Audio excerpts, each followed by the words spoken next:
Olá, eu sou a Tami do Literatami e este é o vídeo sobre o livro Os Continentes de Dentro, da Maria Helena Moran. Tudo que você sabe do mundo é mentira e vou provar para você. Escreve Aida, a neta Sofia, que encontra por acaso as anotações da avó em livros antigos.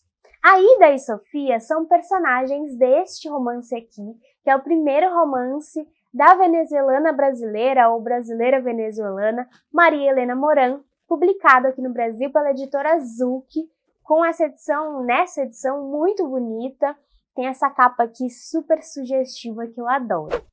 Bom, a partir desses registros da avó, a protagonista, Sofia, descobre que a avó foi uma mulher impedida de ser aquilo que ela gostaria, tolhida de exercer a profissão de artista porque era uma mulher. E mais, a mulher de alguém que a proibia, feito posse, oprimida pelo marido, com o aval de uma sociedade patriarcal que naturalizava, e muitas vezes ainda naturaliza, a opressão e o silenciamento das mulheres. Quando não pode se externalizar, por onde escapar se não para dentro? Conforme a gente acessa os escritos da Aida, ela se constrói como alguém que, por não ser ouvida pelo outro, se faz ouvinte de si mesma, passando a escutar uma voz interna que é só sua e que fala do seu direito à alegria completa. Essa voz recebe o nome de Ino, como a divindade aquática da mitologia grega, que é conhecida como a rainha do mar. O que talvez a Aida soubesse, porque mesmo que assim, só nas águas do seu inconsciente, porque ela é uma personagem com muita bagagem literária. A Ino vai ocupando a Aida junto da loucura que também se instala nela, desenvolvendo o que ela chama de escuta ativa, uma sensibilidade rara e que faz dessa pintora frustrada uma escolhida das autoridades mágicas de um universo criado pela sua própria mente. Tão convincente que as suas leis e os seus objetivos tomam conta dela por completo. Nas regras desse mundo imaginado, a Aida seria uma sentinela do mar.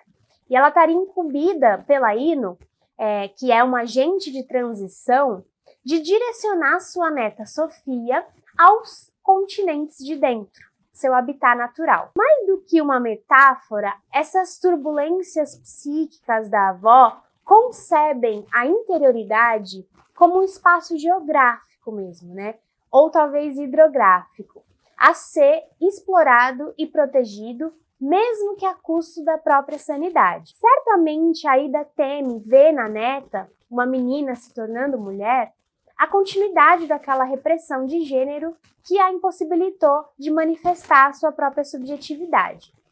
Quando ela era criança, a Sofia confia muito nesses desígnios sirênicos, apontados pela avó materna, porque a Aida acreditava que a Sofia era uma sereia.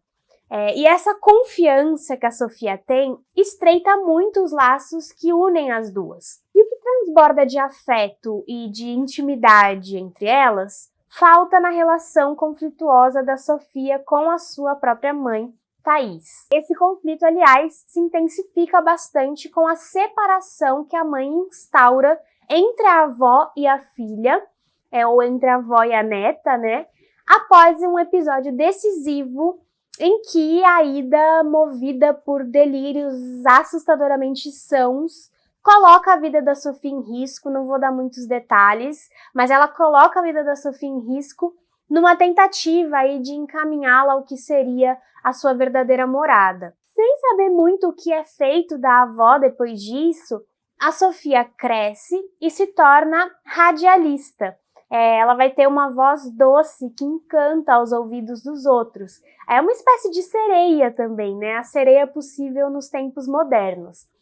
Ela é uma adulta insatisfeita com a vida, descontente com o trabalho e com as parcas relações afetivas que ela cultivou até então, desencaixada, ensimesmada, como que no meio do caminho entre o querer e o dever querer, o que ela quer e o que ela deveria querer. Esse desgosto com as circunstâncias e a culpa também por ter deixado a avó de lado vão transportar a Sofia para os tempos em que havia esse olhar da Aida a fazê-la grande e capaz, porque a avó a enxergava assim, né? E talvez ninguém mais enxergasse a Sofia dessa forma, como alguém grande e capaz. E aí um encontro inesperado com essas anotações da avó que ela fazia às margens dos livros dela, os livros antigos dela, né? Então é interessante porque mesmo na escrita, a Aida é uma mulher marginal, né? Ela escreve nas margens ali, mas enfim. Esse encontro da Sofia com os escritos da avó vão ser a gota d'água que impelem a neta a procurá-la. E aí os caminhos da busca vão levar a Sofia até a ilha de Salos, que é um espaço fictício, cujo nome, segundo a narradora, teria vindo de algum idioma árabe que significaria louco. E esse nome, né, ele forma um anagrama bem conveniente à palavra castelhana solas, como sozinhas, né? Como essas mulheres que estarão ali na ilha, as mulheres que habitam aquele espaço, completamente sozinhas. Elas estão ilhadas e abandonadas pelo estigma da insanidade, que supostamente todas elas compartilham, e elas se encontram na necessidade de organizar a ilha por conta própria, né? Afinal de contas, elas estão a sós, passando de párias a protetoras de si mesmas e da harmonia comum que elas construíram a partir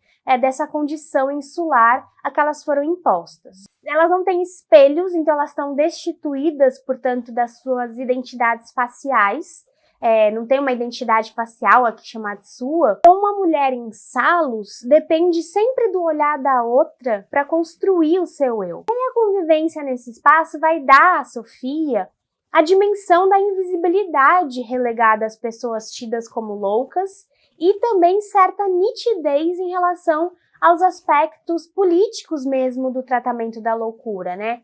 Que parecem competir para garantir que qualquer emoção, como a alegria, por exemplo, seja anestesiada e banida das realidades dessas pessoas. A mãe da Sofia, a Thaís, tem muito medo da loucura, é algo que a gente chama de dementofobia, aliás. E aí essa dementofobia materna, de início, ela acompanha muito assim a Sofia, né? A mãe dela disse uma vez uma frase, ela tinha tua idade quando começou a ficar louca, se referindo à avó, né?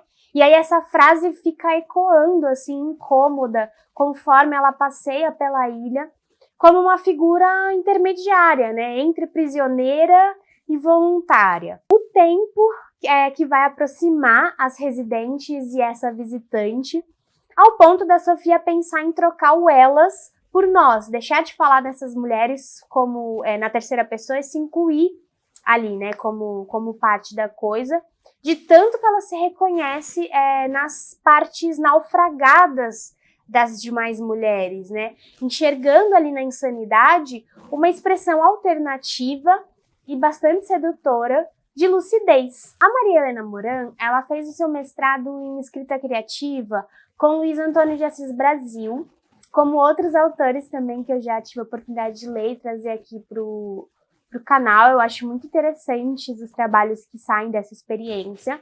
Esse aqui é fruto dessa experiência do mestrado da Maria Helena Moran. E o Luiz Antônio de Assis Brasil escreveu o prefácio dessa edição. E aí ele diz, né, que nesse processo de se aproximar das outras moradoras ali da ilha, as descobertas são inúmeras e contam uma história bem diferente, não apenas acerca da sua avó, mas da própria instituição, dentro de cujos muros criara-se um mundo paralelo em que se discute a própria normalidade. Afinal, quem deve estar dentro? Quem deve estar fora? E, principalmente, há sentido pensar em dentro e fora? Fecha aspas. Acho muito pertinentes esses questionamentos do Luiz Antônio de Assis Brasil. E o romance, ele não dá resposta alguma, assim, muito pelo contrário, ele amplifica as dúvidas. E aos poucos, em meio aos achados de palimpsestos delirantes, eu amo essa expressão que está aqui dentro do livro, esses achados, então, da avó, a Sofia passa a enxergar o borrão desse limite entre o fora e o dentro reconhecendo essas duas categorias como parte do todo que cada ser humano, enquanto ilha, carrega. E aí os registros da Ida, que são escritos com um toque de lirismo enlouquecido, que contamina assim, toda a narrativa, são esse vislumbre de ancestralidade de que a Sofia precisava para alcançar o entendimento da humanidade da avó, que escoa também no entendimento da figura materna, da Thaís, né? Muito menos barbarizada assim, no final aqui do livro, e rompendo até a reconciliação do eu mesmo, né? No caso da Sofia, que só se conhece de fato se for visto por dentro. Então a Sofia começa o seu caminho pela avó, se reconcilia com ela e depois se reconcilia com a mãe para enfim se reconciliar com ela mesma, né? Então essa aventura em Salos parece trazer a essa personagem a consciência de que amar alguém, quem quer que seja, inclui também as suas partes sórdidas, as suas alucinações, os seus medos, né? E assim os continentes de dentro tomam o outro, ou o fora, como ponto de partida para o acesso do eu, o dentro. Especialmente o feminino, né? Com todas as cargas interiores e exteriores que ser mulher implica, mesmo em mundos inventados. E aí, para ajudar nisso, a gente tem aqui uma galeria maravilhosa de personagens. A história fica focada mais na Sofia e na Aida, mas tem várias personagens incríveis aqui. Acho que uma das favoritas da galera que lê o livro, inclusive eu, é a Adela, que é uma querida aqui dentro da Ilha de Salos, né? E eu gosto muito, assim, acho que esse é um romance muito importante porque ele trata da loucura para além do diagnóstico, sabe? Para além da patologização. Ele trabalha muito também com contrastes que são muito elucidativos. Então, o contraste do ambiente hospitalar ali com o ambiente natural que a gente tem, então esse sanatório numa ilha lindíssima. A crueldade do real, que aqui vem muito também simbolizada por uma violência sexual, sobre a qual também não vou dar muitos detalhes, mas que é muito importante aqui para a história. Essa crueldade do real em contraponto ao idílico do espaço, enfim, e do próprio pensamento, né, da própria percepção de mundo dessas personagens. Enfim, é um livro muito bem equilibrado, muito bem balanceado, assim, e que traz muito essa noção do palimpsesto mesmo, né, porque ele trabalha assim na reescrita da história familiar e da própria história em cima de uma história que já existia, né? Tudo isso para romper também essa ilusão da Sofia, para deixar de romantizar a avó e de demonizar a mãe e tentar ali fazer as pazes consigo. É um livro ótimo, gente, maravilhoso mesmo. É mais um livro aí que eu li com o pessoal do clube de apoiadores do Literatame, e a gente teve a oportunidade de conversar com a Maria Helena Moran também. Ela revelou várias questões aqui do processo de escrita do livro. Foi ótimo. E essa é a minha indicação de leitura de hoje. Se você gostou do vídeo, não se esqueça de curtir. Comenta aí embaixo caso você já tenha lido este ou outros livros que trabalham com a questão da loucura, especialmente da loucura feminina, né? Das mulheres, assim, de como ela é tratada e estigmatizada. Inscreva-se no canal se você for novo por aqui e acompanhe o Literatame nas outras redes sociais. Muito obrigada e eu vejo vocês no próximo vídeo. Tchau, tchau!